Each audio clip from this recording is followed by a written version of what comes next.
MrStatus74. This video is going to be about choosing the proper size for your room. You're looking at a 75-inch TV behind me. There's another 75-inch here, and the room is only about 14 feet wide and long. So for many of you, that'll be too large for your room. However, with 4K resolution, it allows us to be closer than ever. I've done many videos on this. What I'll be doing today is comparing a 65-inch directly in front of the 75-inch P-Series Quantum to give you a little bit of a sense of the difference in size. We know in Best Buy we have them next to each other. You're seeing them in the store to where an 85-inch TV doesn't look that big. It's hard to have scale. And many of you are wondering exactly the difference between a 75-inch and 65-inch. Now that's easy to do, obviously, with a measuring tape, and I'll show you what Best Buy to go on to see the best way to measure your TVs to get the best specs. But what I wanted to show you was I have a 65-inch laying around. It's a defective TV. A friend of mine gave this to me. It was in her garage, and she thought it was an OLED. And I thought it was an OLED simply because she had the paperwork. That's going to appear backwards here, A1E. And I love getting tortured about this because I made a mistake that it's not an A1E, even though it's very thin. You can see from the design in this picture, which shows the bezel, the easel bezel that the A1E had. So I made a mistake. I took that video down, but I thought she had a defective A1E. It turns out this was a 900C. It was a very interesting, very thin LED that looks like an OLED. It's so thin at the top, it's as thin as an OLED. But for today's purposes, I just want to show you that I had the paperwork, which is why I thought it was an A1E. Simple mistake. We'll put it in front of the Vizio so you can actually see the scale and see the differences in size.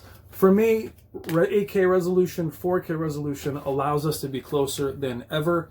For gaming purposes, I'm about 5 feet away from very high-end picture quality in terms of PC gaming, true 4K resolution. For movies, I'm probably back to the couch at about 9 feet, which is perfect. A little too close, and you can see a little bit of the noise and image. So for really high-quality movies, you can be very, very close. I watched Gemini Man just 5 or 6 feet from the 75-inch, but you guys want to see the difference, or I had one specific request to see the difference between a 65-inch and a 75-inch, and I'll try to duplicate that for you today by putting this display directly in front of the other. So we'll get a real sense of scale so you can see the true difference, because when it comes to measuring these displays, everyone goes diagonally, which is the way to do it. 75 versus 75. Very few displays are true 75. They're 64 and some random number. They're close, but they're considered, again, Samsung, it's the 65 series, the 75 series. The reason I bring this up is if you're replacing an old display like my Panasonic upstairs, my Panasonic 65-inch display is actually larger than this one because it is a true 65 from corner to corner.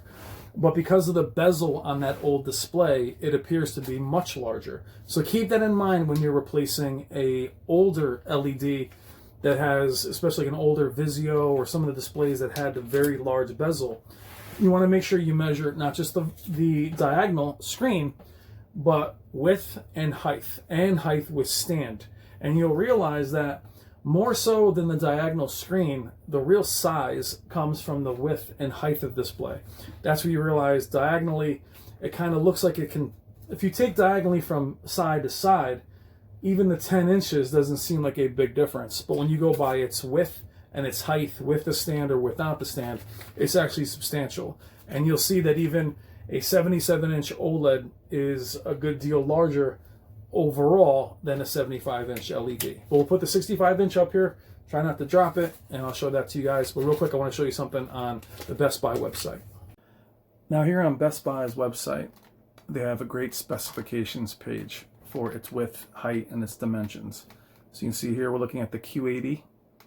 You're looking at your screen size here. You can pick and choose the size. It goes up to 82 inches.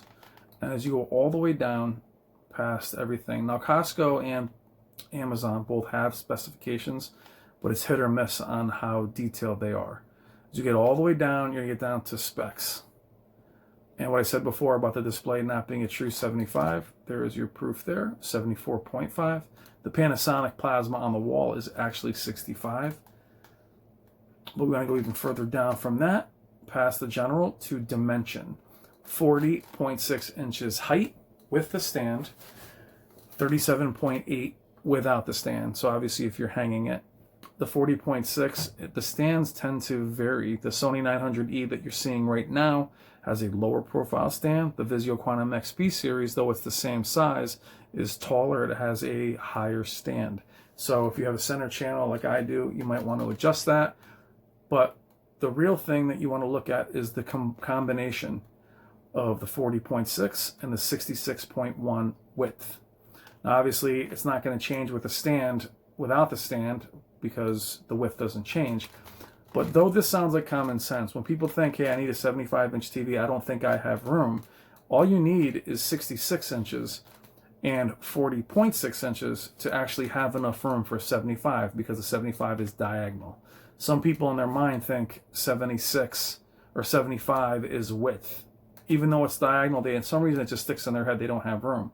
They say, I only have room for a 65 inch. I'm like, well, if you have 66 inches, you can fit a 75 inch there.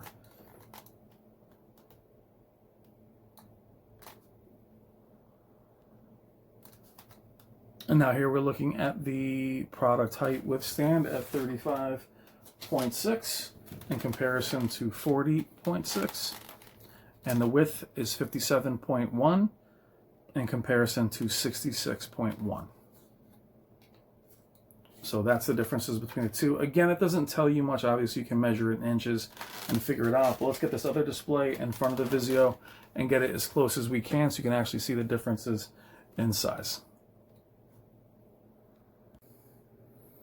Now this is a poor like for like, but that piece of wood is about the same as a stand for this display, and that is the difference in size from a 65 to a 75.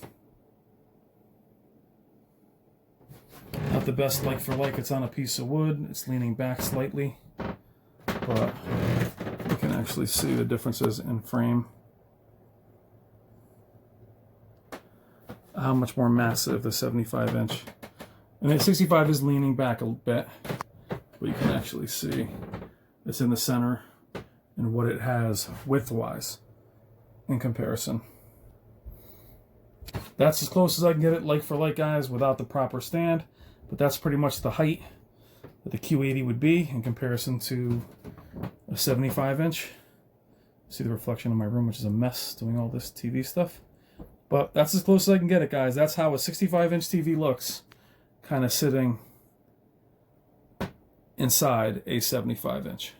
I hope that would have came out better than it did. I actually had my daughter helping hold it, and the reflections, because this TV will not power on, are just kind of all over the place. But you're able to see how much smaller the 65 is. It basically gets swallowed up by the 75-inch. Keep in mind, again, 65 inches is still huge, even on a display like that, which has an OLED look to it. It's still heavy. It's still very wide. But to show you that 75 inches, having basically, 12 feet of TVs in here with these two monsters, 75 is definitely the next step up. Many of you are looking at 75 and 85. Go on Best Buy, check out their specifications, their width, and their height, to me, is even more important than the diagonal as far as fitting it into your room. And you can basically see when the Vizio was lined up against it, even though the Sony was pushed back a little bit, it's really the height that you noticed more than the diagonal size and the width.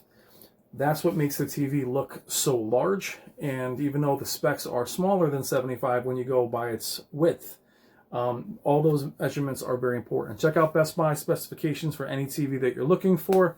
I'm Brian at WhisperStatus74. Thank you so much for all the positive feedback.